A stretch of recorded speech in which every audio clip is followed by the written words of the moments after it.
Welcome to Coruzant Technologies, home of the Digital Executive Podcast. Welcome to the Digital Executive. Today's guest is David Silverstein. David Silverstein currently serves as CEO of Ned, a white label infrastructure solution that makes it easy for lenders to innovate and scale capital deployment.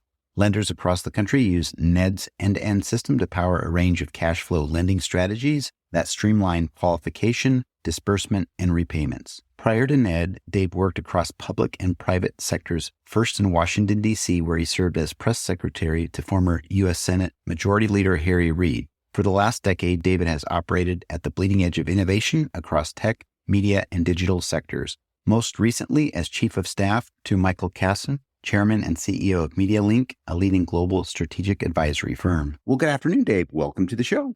It's great to be here. Thanks so much for having me.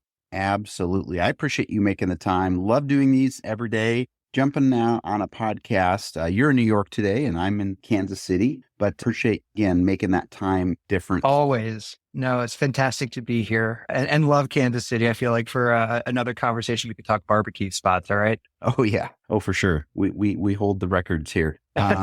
Appreciate that. So Dave, let's jump into your first question. Your career spans both public service and the private sector, including roles such as press secretary to former U.S. Senate Majority Leader Harry Reid and chief of staff at MediaLink.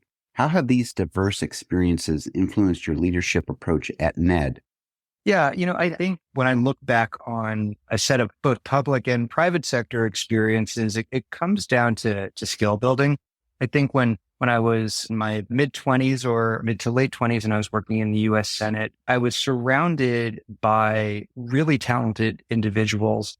And in any Senate office, bipartisan altogether, there's always an agenda of the day. And you're only as good at executing on that agenda based on how aggressive and vigilant and experienced like the team is. And I think it was the first time that I was able to be on an optimized team that really stood for something, that moved quick, that knew how to execute as one and work together. And I think I learned a lot from that experience about what being a team player was and also standing for something. I think, in that type of office and working for Senator Harry Reid, there was a particular coda of philosophy where folks in that office would say that we were in a good fight, that we stood for others that couldn't typically stand up or speak out for themselves. And I think that was something that was ingrained in me at an early age or an early part of my career, and in many ways drives the way I approach leadership at Ned, the way I approach innovation at Ned. In many ways, it's core to the product value propositions that we bring to market at Ned. We believe very much, and it's codified in our own company principles, that we're in a good fight. And so I've tried to carry that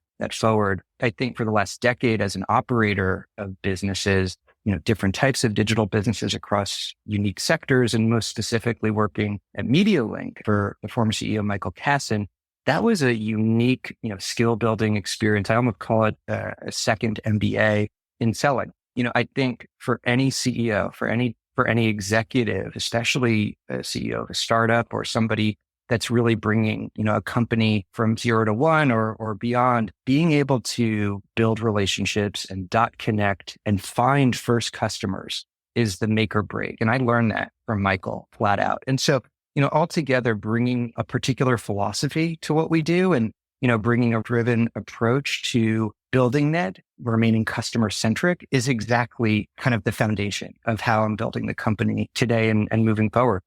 Amazing. Thank you. And I appreciate you going back to the various stages in your career where you learned a lot and things were certainly influenced you in how you manage the stuff that you do today in your business and in your line of work. Really do appreciate that. I know there's a lot that goes into that, both public and private sector. We both had some experience in both those areas. Dave, Ned recently secured $4.2 million in seed financing to revolutionize cash flow lending technology. Can you discuss how this funding will enhance Ned's platform and the impact you anticipate on the lending industry?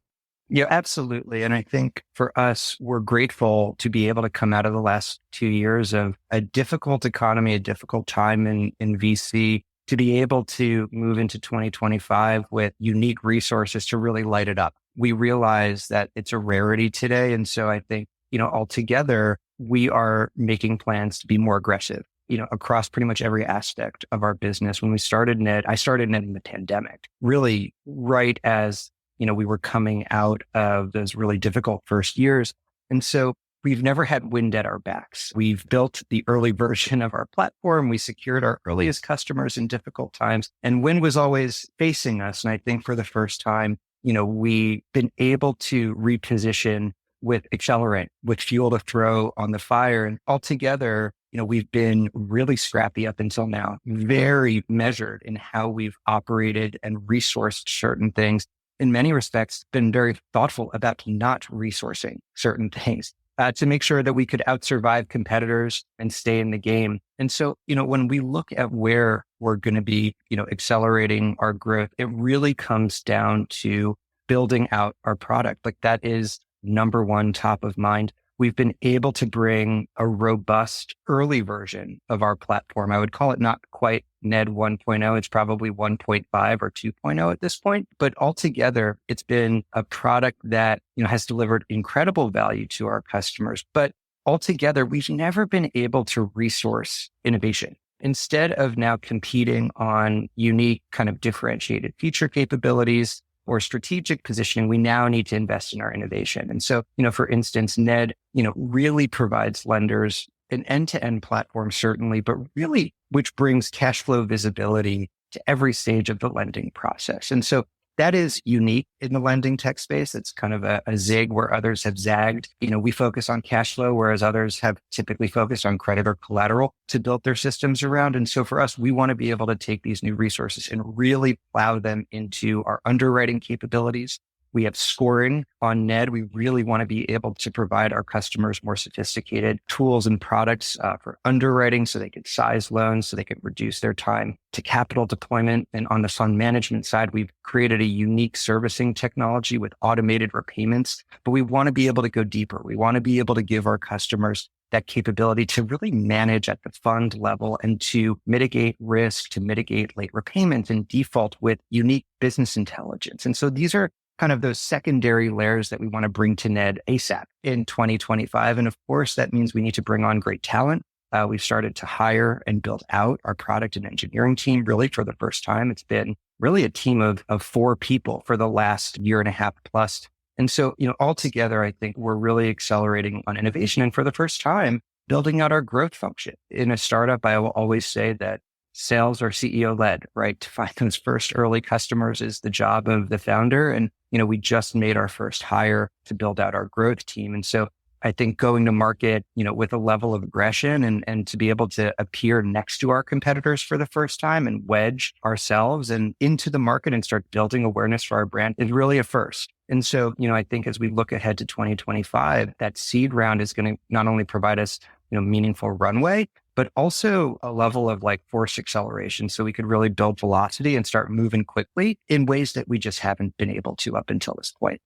That's awesome. And congrats on the funding. Obviously, you've done quite a bit, and you just shared that with me and my audience on your vision and all the great things you're going to be doing with your platform. So I really appreciate that update. Dave, Ned's white label platform offers end-to-end solutions for lenders, from application through servicing. How does this comprehensive approach streamline the lending process for small and medium-sized businesses?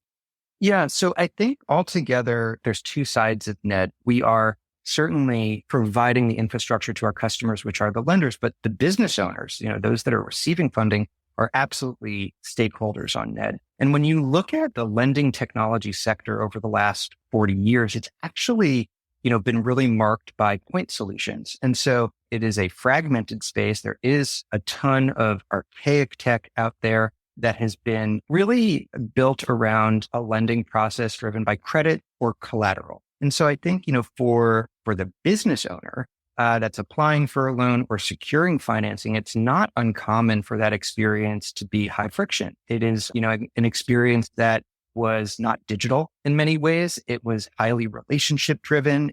A lot of the underwriting or qualification process was defined by manual workflows. It was very cumbersome for the borrower to go from point A to financing, if you will. And I think what we've tried to do is build out a digitally connected platform, which brings together all of the major activities across the lending value chain into a connected rail, not just so the lender can move more quickly, and deploy more capital at speed and efficiently, but also to give the borrower an empowered foundation to kind of present themselves as creditworthy and to also manage the life of the loan more successfully. And so, I think what we've tried to do is remain empathetic to the business owner that is looking to secure financing.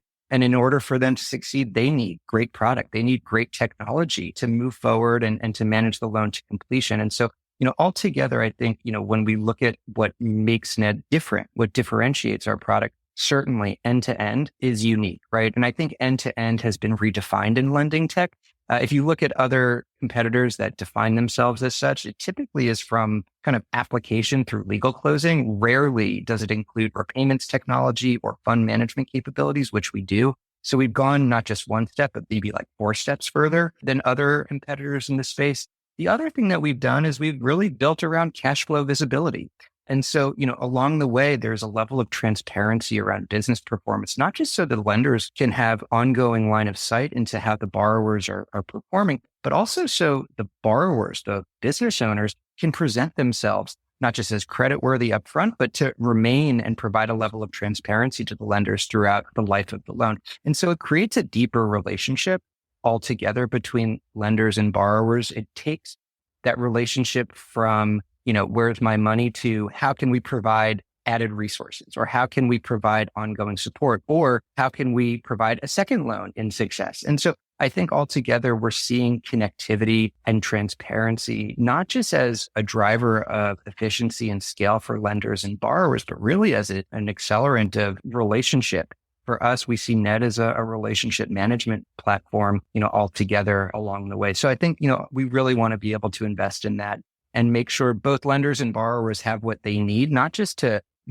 do the jobs well and to do the jobs quickly, but to make sure they're doing them thoughtfully and they're able to collaborate. And so I think that's been kind of core to how we've positioned ourselves in market and how we think about our innovation roadmap for the coming year. Awesome. Thank you so much. And your platform is so comprehensive. You stepped through quite a bit there, but this is obviously going to help a lot of small and medium-sized businesses, of course, streamline their process as well. So thank you for sharing that. And Dave, last question of the day, the financial technology landscape is evolving, right? What emerging trends do you foresee having the most significant impact on cash flow lending? And how is Ned positioning itself to stay ahead of these trends? I think that there are a couple of indicators of what's to come, like writ large in the small business lending sector. I think the most important thing that we keep our eye on is the strength of open banking in the United States. Cash flow lending requires a level of visibility and transparency. And so the ability for a borrower to present their cash flow history is kind of the bedrock of the process altogether. And so I think as we've seen, open banking is slower to evolve here in the United States than other parts of the world, but nonetheless, it is evolving. And so, we have built our technology around core open banking platforms. I think another area that we are seeing significant innovation around is payments. I think, when we take a step back and look at some of the challenges across, financial services altogether, it's actually quite hard to move money. It takes a long time.